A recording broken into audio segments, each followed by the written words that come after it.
everyone, hope you all are fine. Today I'm going to read the second chapter from our book named Echo and the Backpack, the Chili Mammoth.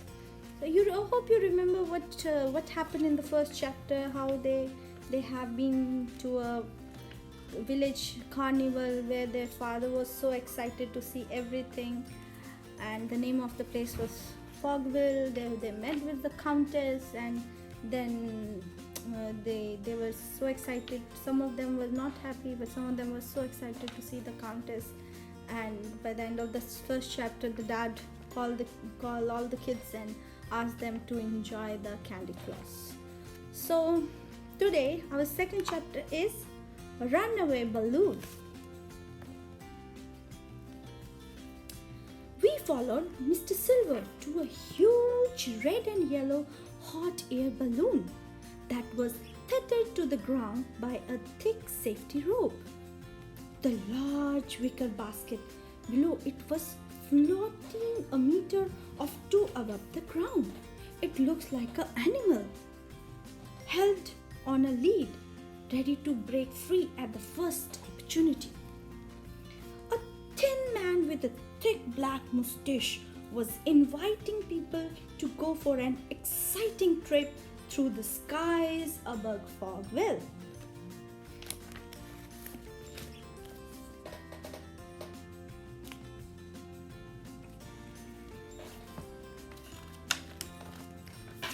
Step right up, ladies and gentlemen, he called.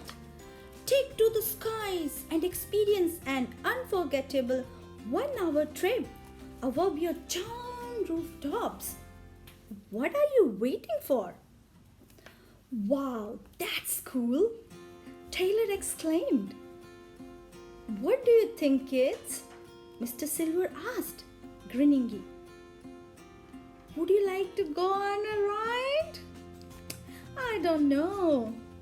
It's pretty expensive, Dad, Becca replied, looking at the price list. Oh, nonsense, her father replied. He pulled out his wallet and walked up to the man. 3 tickets for my kid, please.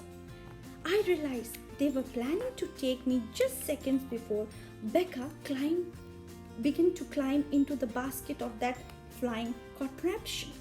I quickly slipped out of her rucksack and hid in Mrs. Silver's arm.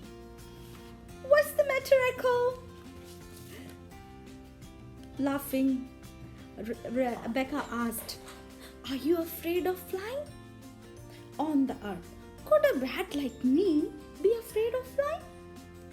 I just didn't trust something that depended on a big stomach full of air instead of wings to fly. On top of that, I had a strange feeling in my stomach, like my uncle Demetrius always used to say, if you burn ears, it's okay to be concerned. Becca gave me a puzzled look. I smiled at her and fluttered my wings. Of course, I'm not afraid, I replied. But I can go anywhere I want with these. Bear with me just a little longer, the pilot said. As soon as the silver kids climbed a short rope ladder and stepped into the basket. We will take off as soon as we have a house full.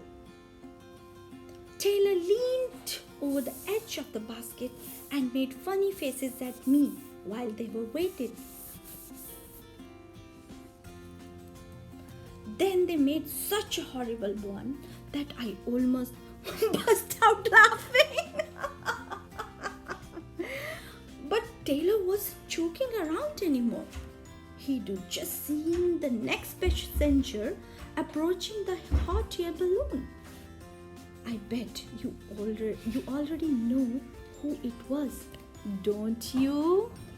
You are right.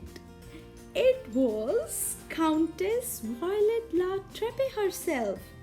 Oh no, Taylor groaned. Not her. What are those 3 doing in my balloon? Violet demanded. She glared at my friends like they were something that was stuck to the bottom of her fancy shoes. Wait a minute! We were the first, Becca replied angrily.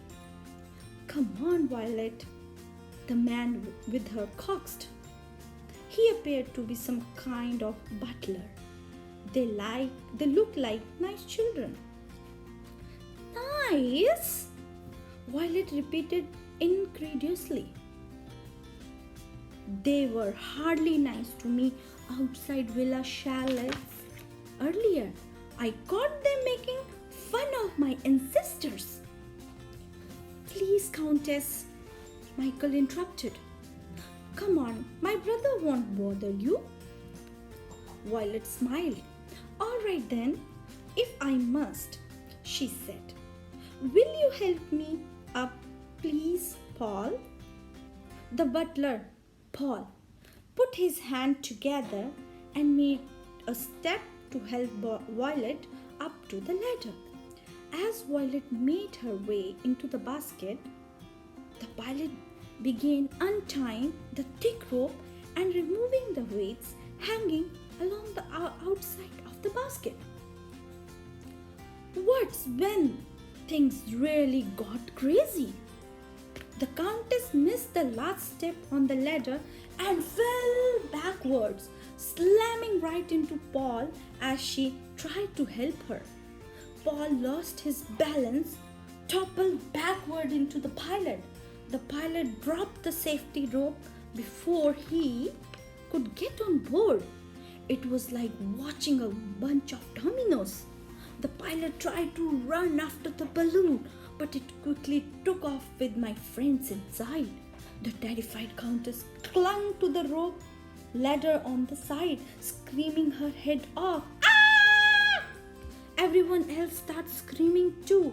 The butler, ah! The pilot, ah! The Silver, ah! And even the small group of people that had gathered to watch the balloon take off. Everybody, ah! Only Mrs. Silver stayed calm. She looked right at me and said, Bring them back to me. Echo, please. Can you picture a rocket on its launch pad ready to go? You can. Well, I was faster than that. That's the end of our chapter 2. Hope you liked the chapter. See you later. Toodle!